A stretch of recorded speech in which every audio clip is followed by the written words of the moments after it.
obsolete, Mr. Wordsworth. Lie. No man is obsolete. It's a cookbook. Who are we? When will they take the bandages off? You're a bad man.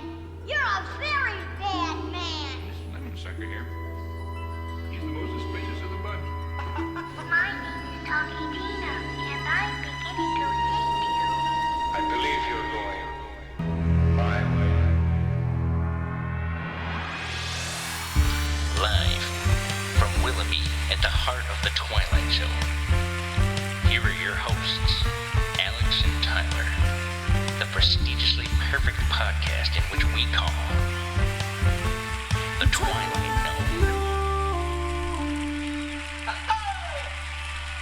What is up, Gnomies? I'm Alex. And I'm Tyler. Welcome to the Twilight Gnome Podcast, episode 92. What episode are we going to be discussing this week, Ty? This week we have A Short Drink from a Certain Fountain. Season 5, episode 11, original air date, December 13th, 1963. Pretty close to right now. Yeah, pretty close. This was written by Rod Serling, who did the teleplay at least. It was based on a short story. And this was directed by, did you catch the director's name? Quite the handle. I remember it was something funny. Bernard Gerard. Yeah. It's kind of Rhymey. Yeah. And this was the only Twilight Zone episode that he directed, so kind of just ends there. And it just ends.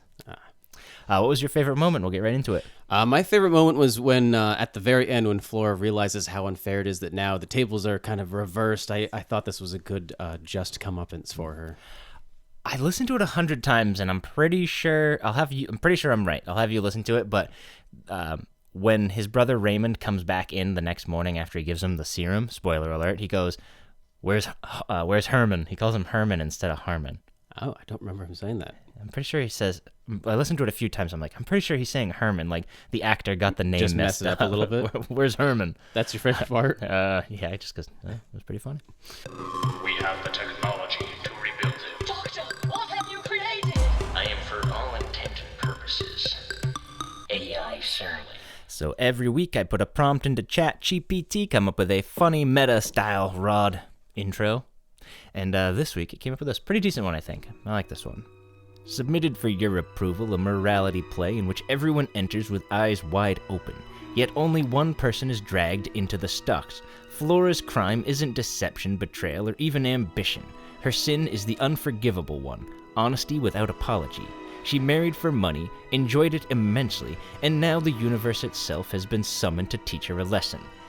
In this episode, youth is a curse, age is a loophole, and ironic justice operates on a sliding scale, especially when a woman refuses to pretend she doesn't know the price of admission. A fable where punishment is swift, judgment is smug, and fairness quietly exits stage left in the Twilight Zone. I feel like, because I already know you're kind of on Flora's side here, I feel like when you put I prompted that. Yeah, I was going to say, you definitely prompted that to be that way. I mean, we can get into it right now. I'm under the impression that when something like this happens, when there's a 40-year age gap and stuff like that, both parties know what the fuck's going on. There's no, I think she actually really loves me. It's, you're getting a hot piece of ass and she's getting fucking money. And that's the transaction, essentially. And to have her get this cosmic justice, I'm using air quotes here, it just seems stupid and unfair for her. All right, here's my counterpoint to that. Yes, if all she was doing was just being like a greedy, like, ooh, spoil me and all that other stuff, but beyond just being greedy, she is downright cruel to him. Like, she is very mean to him, to the point where, like, if it was just about her being a pure gold digger and then, like, just being very greedy and wanting a bunch of stuff, that's one thing. But she is intentionally cruel and, like, playing these mind games with him, and, like the brother says, she's like dug her claws in and just like turning him into this shell of a man. So, but it's also kind of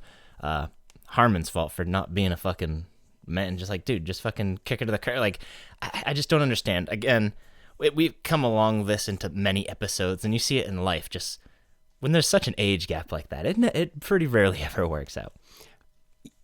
To some degree, that is kind of the problem. But I think predominantly the problem is how mean she is as a person. I think that's kind of more what they're playing it towards. Seems like she was not really like this, but after 5 years of like All right, but also she knew what she was getting into. Yeah, You're exactly. marrying a She fucking knew. senior citizen. She knew when exactly. She knew she was marrying a senior citizen, so she shouldn't be acting like a total bitch to him, complaining like, "Why don't you take me dancing and do all this other stuff?" Like you also knew what you were getting into, and so it's that sort of cosmic justice of you wanted it all. You wanted the lively and the money, and you can't get both. I guess, but I mean, I'll give the spoiler alert already, or You whatever. did.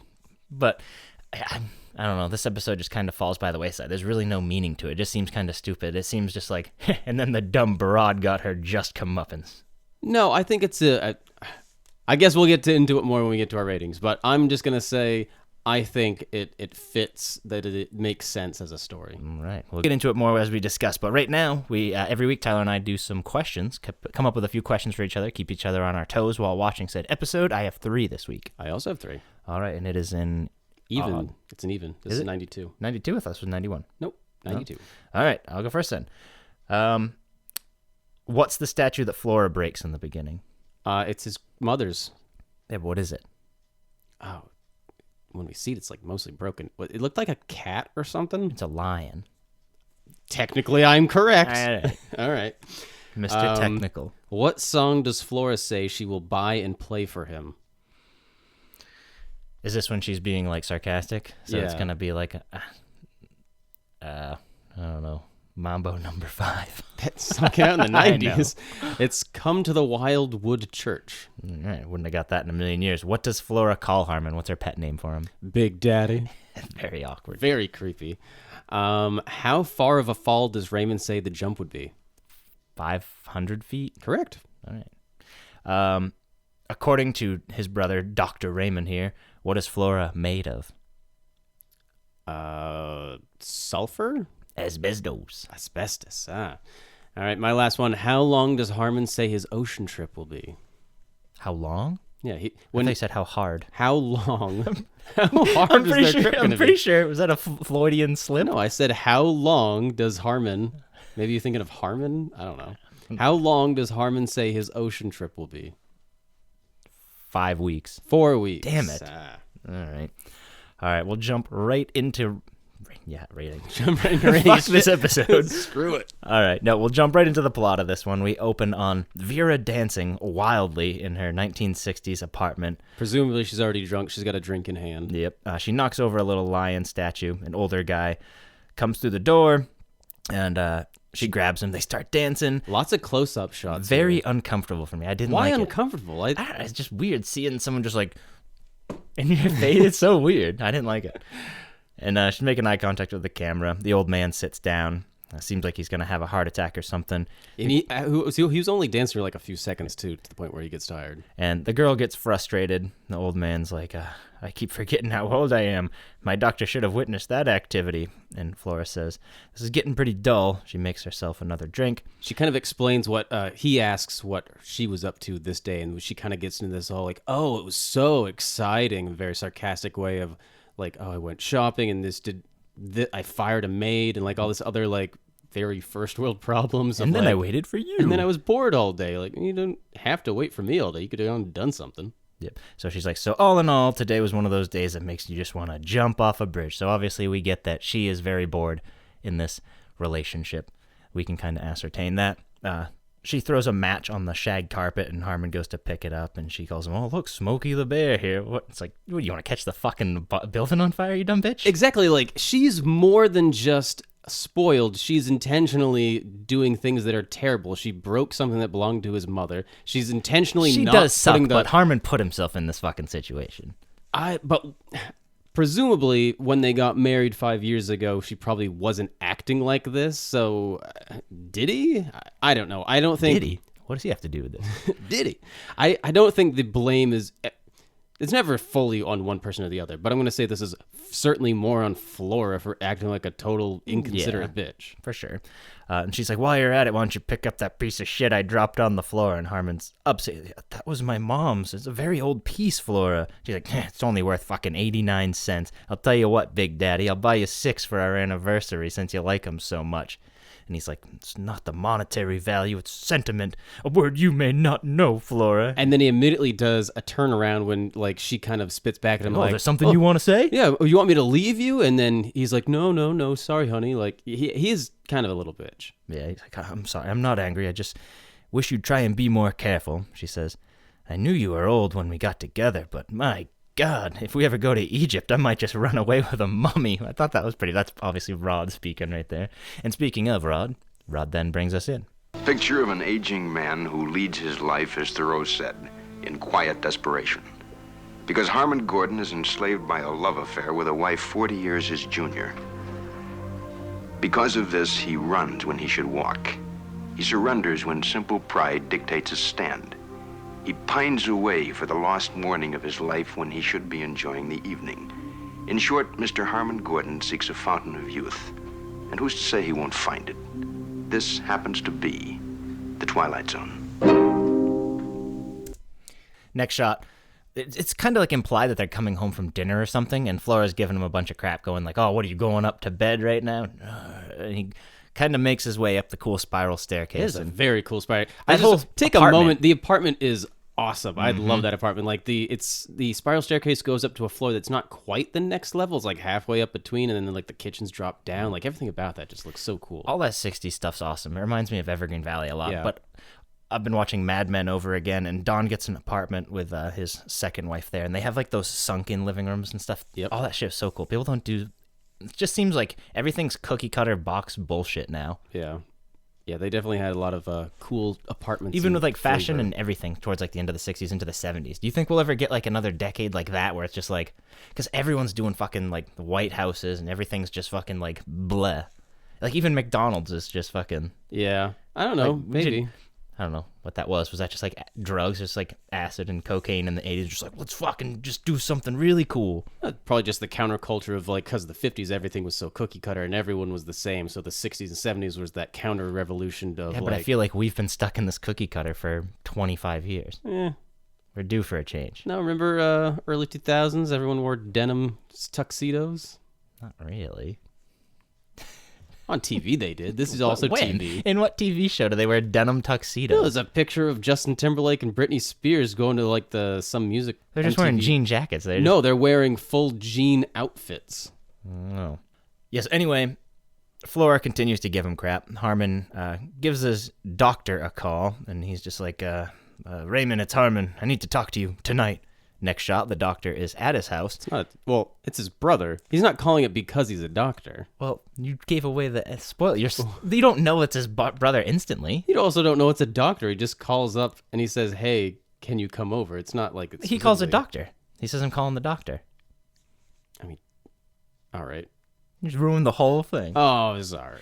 So anyway, he calls a doctor that we don't know who it is yet, and he has the doctor come over, and the doctor comes over, and it does seem weird. She's like, why is the doctor just coming over? But as we find out, it is his brother, Tyler. Bum, bum, bum. No, his brother's name's Raymond. Ah, yes. And anyway, it's revealed that the doctor is Harmon's brother. Doctor says, don't try and sell me Flora. You know what I think of her. And another thing, don't call me late at night. He's like, we're very close as brothers. There's nothing in the world I wouldn't do for you, but Flora is a predatory alley cat, and I can only give so much sympathy. Now, what is it tonight? He also calls Flora, he says, brassy, conniving, and covetous. And then I like this, he later goes on to say, like, I can forgive her for having no heart, but I can't forgive her for what she's done to you, Harmon, which kind of gets to more of the point. Like, yes, she is covetous, but what really is terrible is, like, how it's kind of affecting Harmon. I guess. And then we get to the point of why Harmon has summoned his brother here for this evening. Thing you, been working on. Go on. The cellular serum, you've been successful with it. You must be out of your mind. I'm desperate, yes, but I'm not out of my mind. You've made animals younger. I've seen them myself. You inject them with your fluid and they're young again. Animals, yes. Guinea pigs, white mice, hamsters. I've been able to rejuvenate glands, organs, sometimes a complete cellular structure. But we haven't scratched the surface, Harmon. We're stumbling around in the dark. I want you to inject me. So at this point, Harmon says, come on, you said you'd do anything for me. His brother says, I'd do anything within reason. And then Harmon's just like, I'm at the end of my rope. this point, it means very little to me whether I live or die. He's like, come on, please try and make me young again. He's like, I don't want to get any older. And his brother says, how would you like to live the rest of your life like a mutated freak or a mindless shell? Because we have no idea what's going to happen if you take this.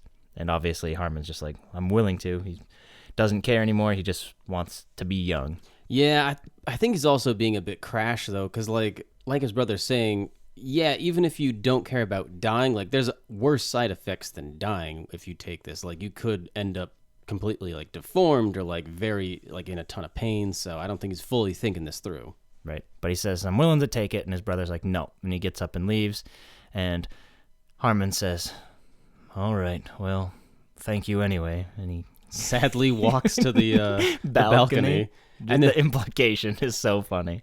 Of course his brother follows him to the balcony. What the fuck are you doing? And he's just like, I can't do it anymore. And he's like, if you don't give me this serum, we'll see who gets to the lobby first, me or you taking the stairs. Yeah, the man in the elevator or the man falling 500 feet onto the concrete. Harmon tells his brother, he's like, do you have any remote idea what type of life this is? And his brother says, I can tell you what it could be or what it should be. He's like, you're a smart dude. Come on, fucking. You've been hammered out of shape by this flashy little dame. Harmon says, yes, but it's all I care about. Please give me a chance. And the brother's like, and if I don't? And Harmon says, we'll see who reaches the sidewalk first. Just kind of just pressuring his brother. Come on, I'll kill myself if you don't. And then his brother's just like, all right, give me like 2 hours or so, and I'll come back. And the next shot, his brother is back, and apparently he made his decision because he's injecting him with the serum with a beaded door. You should get some beaded doors. Some beaded doors? No. Why not? Not very useful as a door. It's for the vibe, man. So yeah, it's at this point that his brother Raymond gives him the injection, and then he leaves, and he says, I'm going to be back in the morning. I want you to go straight to bed, and I'm going to be monitoring you for the next couple of days, because he doesn't really know what's going to be happening with this serum. He's only tested on lab rats and stuff like this. So this is the first time that it's ever been affecting a human, so he's going to see what it does. Right, and then Raymond has this to say about the harpy. But I promise you that if you don't survive or if you're damaged in any way, I'm going to take it out of her skin. Piece by piece.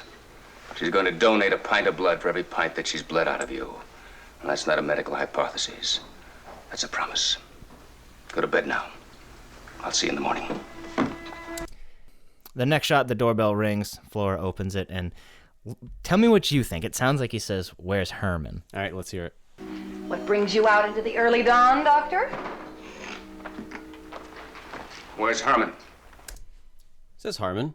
Where's Harmon? Sounds like, where's Herman? What? Where's Herman? If you listen to it enough times, I'm sure you can probably get yourself to think it, because now I'm thinking, okay, that kind of sounds like Herman, but it is definitely saying Harmon. I think it's just you have it in your head. Like, you know that, what was that, like, Laura, Lonnie, like the word thing, and you, like, hear whichever one's not the other?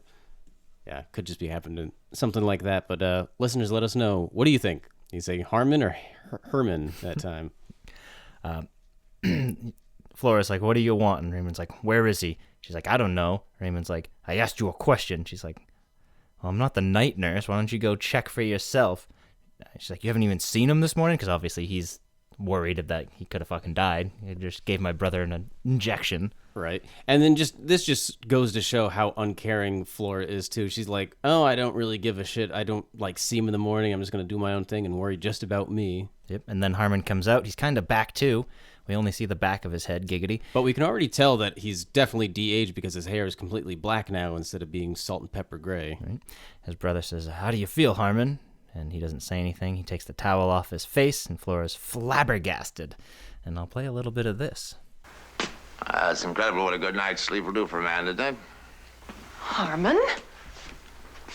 Harmon, what have you done to yourself? Are you wearing makeup or something? Makeup? No makeup, just a good night's sleep. What? You look so different. Oh, do I? Well, yes, you look wonderful. You look so young. What's happened to you? Ask my brother over there. Kind of throws his brother under the bus, too, because I'm sure he's not supposed to be giving this out to people yet. And he's like, ask my brother over there. And we're like, shut the fuck up. And then his brother kind of responds with, I don't know what he's talking about, sort of like, no, I didn't give you anything. And his brother's like, how do you feel? And he's like, I feel like $1 million tax-free. They're going to put you in every medical journal. We'll go on tour, but first, me and Flora here are going to take an ocean trip. It's going to be 4 weeks, which kind of goes against everything that his brother just told him, because he's like, oh, we're going to leave tonight and head out on this trip, and his brother's still concerned, like, hey, you just got this serum, like, I still need to observe you for a couple days. For sure, but you can see where Harmon would be like, this is fucking awesome. Yeah, he's excited, but you'd think at the same time, too, like, he knows that this will put his brother in jeopardy, like, it's a dick move. And Flora's like, I don't know what you did to yourself, but I like it. I like it fine. Raymond's like, I don't want you to plan any trips. And he's like, we still don't know what the hell's going on. Flora says, I'm gonna go change. She goes away in the other room. And Raymond's like, you haven't looked like this since you were 30 years old, Harmon. And Raymond's like, stop, come on, we might be in trouble. Flora comes back out, and she's like, what do you mean trouble? They look in the mirror, and it seems like he's kind of de-aging even then. Like, he kind of goes down like another 10 years or so. I didn't notice that much of a difference between that There's shot not and the much shot of a thing, before. but there's a slight difference in his face. Yeah, because, well... And he seems to be in pain, too. After he tells Flora that they're going to go on vacation, she kind of steps out of the room for a second, and he's just talking with just his brother. And then it's at that point, that's when he sort of starts to crumple over with pain of like, oh, like, I think that's still working. I'm still getting de-aged. Right. And Raymond's like, all right, just go lay in bed.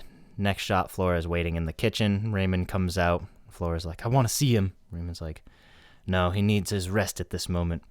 And you're going to have to readjust your life. Your husband is sleeping, and when he wakes up, he's going to need a lot of help. And Flora walks into the room, and she comes out in shock.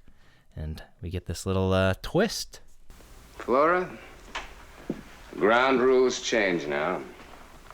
Now you stay in your own yard. The world doesn't begin and end with Flora anymore. It isn't just Flora's wishes and Flora's temperament and Flora's capacity for anger. Now it's something else. It's very different. You have a responsibility now, and you're going to honor it. You're going to take care of Harmon. He's going to need you. He's a baby. He's like a baby? 2-year-old. I was gonna say, he's like a toddler. Like, yeah, 2-ish. She runs out of the room, and Raymond's like, if you leave, note this. You leave with what you're just wearing on your back. You're not going to have any of his money, none of his jewels, none of this stuff. Family jewels. And then she's like, oh, this is so unfair. But, like, yeah, like, I'm on Harmon and the doctor's side there. She's like, this is crazy. And Raymond's like, well, it's a little bizarre, but he did some sort of medical thing to him, and he's not going to de-age anymore. Apparently, he's, like, going to grow like a normal 2-year-old boy would. And then he sort of says, and as he ages, so will you age, and you'll now be the old one. The tables have turned. Now you're the one that time's not on their side anymore. Yep. Flora says, this isn't fair, Raymond. He's like, everything's on his side now. And he's like, yeah, you're getting smarter. You get smarter as you get older, huh? Much wiser as you get older. It does, I don't know, Flora's definitely a bitch, but she didn't. Now she's got to spend the rest of her life taking care of him. No, but the point is she doesn't have to spend the rest of her life doing it. If she doesn't want to do it, all he's saying is, here's your ultimatum. If you want the money and everything else, you have to stay. If not, go, leave. Yeah. She's not forced to stay there. And then Rod takes us out. It happens to be a fact. As one gets older, one does get wiser. If you don't believe it, ask Flora. Ask her any day of the ensuing weeks of her life, as she takes notes during the coming years, and realizes that the worm has turned. Youth has taken over. It's simply the way the calendar crumples in the Twilight Zone. And that's our episode. Tyler, what did you learn? If you don't get what you want from your brother, head towards the balcony. Works every time. We'll get right into ratings. IMDb currently has this at a 7 out of 10. I'm sure you like this more than me, so Yeah. I'll go first. I'm going to give this a 6.5. This was decent. It reminded me kind of of Salvador Ross, but I think Salvador Ross did this much better. Don't you think? How is this like Salvador He's just Ross? like changing himself. He wants to like change himself for a girl. It's definitely similar. Very, like, in the broadest of strokes, but Right. sure. And I think Salvador Ross is a lot better. This just, it seems stupid. There's not really any moral. Like, don't be a gold digger. Like, obviously, it's stupid. I don't know. I disagree. I'm giving this a 7.5. I did like this quite a bit. I love the poetic justice at the end, the just comeuppance for Flora's shitty behavior. It's a fun episode. It's a little dark, and it's very Twilight Zone-y. So 7.5 from me.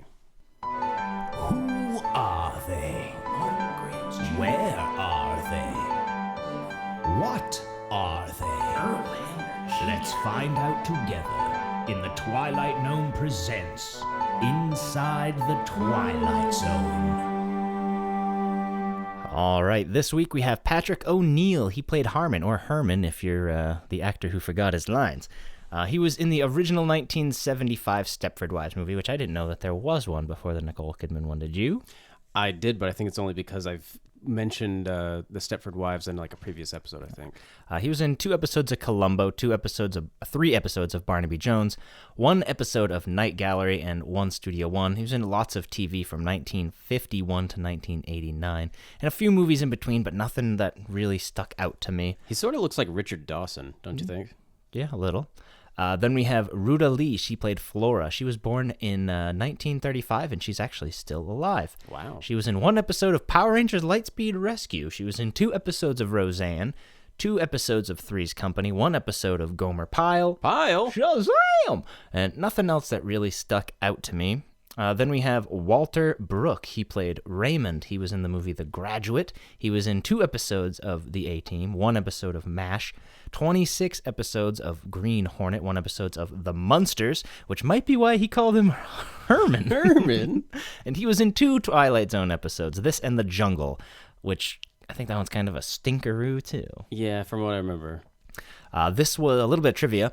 This was one of the 4 lost episodes not in syndication until the 80s, along with the episode Miniature, The Encounter, and Sounds and Silences, all because of plagiarism. I was going to say, so they weren't literally lost of like, shit, we misplaced this. Where did we put the original? No, they just didn't put them in syndication because lawsuits. Apparently it happened quite a bit on the Twilight Zone. Hey, that was my idea. I had this exact same idea 5 minutes ago. I mean, I love the show, but none of the ideas are like, whoa. I mean, some are. Yeah. This was the same set as Salvador Ross, so I'm drawing some parallels here. The apartment, I guess. I don't think so. I don't remember the apartment looking like that at all. Because he gets really rich, remember? I mean, they still must have changed some things then. It says it was the same set from Salvador Ross. Flora dances to the music at the beginning. It's the same music playing in the cafe in the episode Walking Distance. All right. In real life, Pat O'Neal was only 8 years older than Ruta, the lady who played Flora. There was also a deleted scene where Harmon was a 12-year-old boy, but they decided to cut that, which I guess you don't really it still have works to for see that. I think it makes it less dramatic if you see that, because if you go from like a 20-year-old to a baby, you're like, whoa. Yeah. In total, this episode cost $53,231. The director received the usual season 5 price of $1,500, and the cast received $6,444, which is pretty good because there's only 3 actors in the whole thing. Yeah, that's quite a bit. What'd you say to me, Mike? What's in the name, Mr. Benninger, really? A mere question of semantics. Just language. A mere stretch of words. So every week, Tyler and I come up with a few alternative titles to the episodes we are watching. You guys can do so as well. We would love to have some comments from you on the new name segment, but I have 3, and none of them are that good. I have 4. All right, you want to go first? All right, I'll start with my debacle. I got the de-aging debacle. Hey, that's what I got, de-aging debacle. Go for 1 more then. I also have Yearning for Youth. I have It Ain't Funny to Marry for Money, Honey. Nice. I have Youthful Thinking. And I have The Curious Case of Harmon Gordon. I have The Age Gap. Yeah, I like that. That's a good one. Switcheroos, I have only 3. I also have 3. One of them is kind of like you have to change it. Same, I have 3. I'm guessing, and one is it the self-improvement of Harmon Gordon? No, I have a Long Live Harmon Gordon. All right. I also have The Escape Clause. No, I got Young Man's Fancy. Yep. And The Long Morrow. All right. Yeah. You are now about to penetrate the Twilight Zone. So every now and again, if Tyler or I have a porno parody title, we will do so. And we actually both have one this week. I'll go first because I think mine kind of sucks ass. All right. I have a short dink and a certain curtain. Beef curtain, that is. I have a... Oh, hold on. Where's mine? I have a short dick in a certain front end. Hard to find a word that sounds like fountain. It sure is. Oh, it may be better, it may be worse. The Twilight Zone did it first. All right, so we got a couple different references for you this week. Starting us off, the 2005 movie Sky High. In it, the main antagonist, Royal Pain, is de-aged into a baby, and then later on at the end of the movie, she used that same de-aging on all the superheroes to de-age them into babies. So sort of very loosely similar there. Then we also have the 2003 episode of Futurama titled Teenage Mutant Leela's Hurdles, where the crew accidentally becomes young. The old professor is just the only one looking to become younger. All of them end up following him into this like sort of they get stuck de-aged as well. So they're all young and babies in that one. And there's also the American Dad episode, 2008, called 1600 Candles, where Steve's mom doesn't want him to age anymore, sticks him with this youth serum, she overdid it, and then he becomes an infant as well. And then last but not least, obviously, the name of the episode itself is playing off the whole idea of the Fountain of Youth and Ponce de Leon, so sort of playing off those older mythological ideas of a certain Fountain of Youth. All right. So every week, Tyler picks the episodes, and he does so by showing me an AI-generated picture. Play a little game where I have to guess what it is. Now, next week is our second annual Christmas episode, and there's only 3 Christmases that we're going to be doing this podcast. Now, there are only 3 Christmas specials that we are going to be doing as we do the original run. Who knows? We might do more stuff down the line, but as the Twilight Zone original series goes, there's only going to be 3 Christmases. We've already done one, obviously, Night of the Meek last Christmas. So it only leaves 2, so I have a 50-50 shot. One of them is my absolute favorite, which I'm kind of hoping, but then again, I won't have anything to look forward to. It's either going to be Changing of the Guard or 5 Characters in Search of an Exit. So what is your guess? I'm going to think you're going to go for The Mountain, so I'm going to say 5 Characters in Search of an Exit. You ready? Yep. 5 Characters in Search of an Exit. My Call that a absolute mountain? favorite. It's You think Changing of the Guard is better? In terms of Christmas vibe, yes. No. Yes. It's about fucking toys.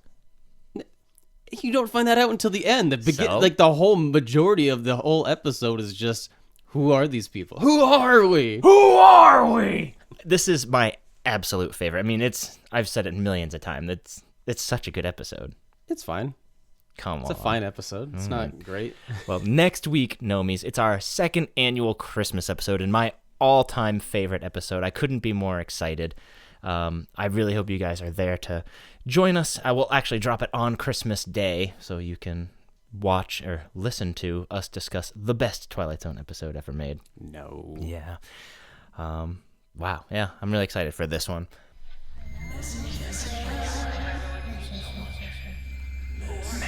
You are about to receive a message from the 5th dimension. Alrighty, so we got one comment and is on the newest poll. The poll is all about what is your favorite Twilight Zone season opening, and the comment comes to us from The Law 1996, and The Law says, the biggest mistake of this show was ever changing the season 1 intro, just adding this layer of mystery and suspense. I totally agree. I think it should have kept that. I mean, everyone knows that, but I think the ominous feel of season 1's so fucking cool. I still love seasons 4 and 5, the door and the eyeball and the little mannequin thing. I think those are so cool. If I had to pick a second, that would be my second. Same. If I had to pick a second, I'd pick number 1. It does have a very spooky, creepier vibe to it. All right, a little bit of housekeeping. If you guys could please continue to like and subscribe, it would mean the world to us. We're really glad that we even have as many subscribers as we do, but it's always a nice little hit of endorphin. Hey, we got some more people listening, and we really appreciate it, guys. If you could give us a comment, we'd love to hear from you guys, especially next week for Christmas, to have a little bit more comments than usual. That would be amazing. It would mean the world to us to get some Christmas shout outs or something. But yeah, thank you guys so much for the continued support and watching these videos and tuning in each and every week. If you could tell some friends about it too, if you have any friends that are interested in the Twilight Zone, that would really mean the world to us. That'd be our nice little Christmas present for us. If you need to get a hold of us for any other reason, you can email us at twilightgnome59@gmail.com. And if you want to go over to the Facebook page, I've kind of been quiet on there recently because there's really no activity. I don't know, not very many people use Facebook nowadays or what's going on, but I don't really put as much on there anymore. But maybe I would if we had more See, I followers. do miss the little clips where they'd pick a different song to go along with it. That was always cool. Maybe I'll bring it back if we get some more traction, but that's up to you listeners.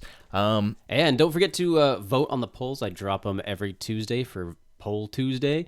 And next week's is kind of go in line with the episode we're going to be watching too. So keep an eye out for that. I think can I guess it right now? Yeah, want to guess it? What would your favorite toy be? No, it's going to be which of the 5 characters is your favorite. I'm going to lump the hobo and the bagpipe player because clearly they're no one's favorite. Well, maybe they're someone's favorite. I don't know. I mean, the army guy would probably be the coolest, but I don't know. The clown's pretty awesome. The clown is my favorite thing ever, so he's pretty cool. All right. Well, next week, our second annual Christmas special. It'll be a fun one. We'll try and do something different or fun like we did last year. We kind of went over with like what our favorite Christmas stuff was, but we'll try and think of something cool. Add some bells. Yep. Add some bells and whistles. Whoa. All right. Well, next week, be there or be square. It's our second annual Christmas episode. But until then, Tyler, my final question for you.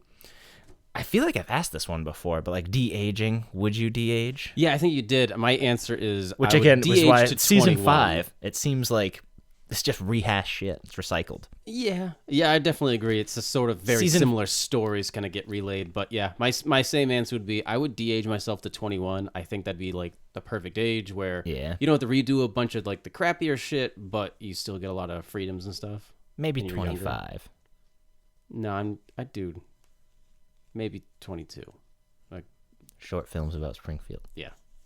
Yeah, it's a pretty good age. You're picking 25?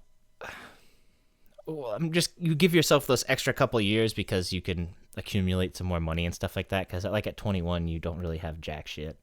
Yeah, but I'm assuming if it works like this potion and you just get to pick what age you are, you're still going to have your current wealth that you have. You're just You just go back into that body. Yeah.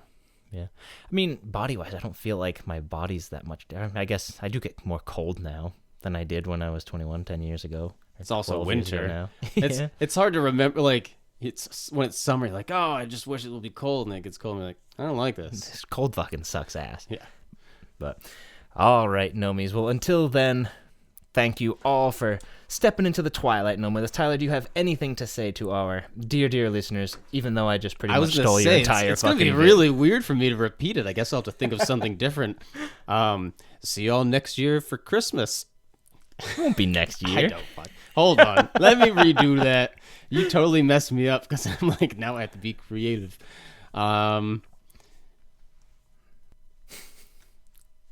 Ditto. It's 4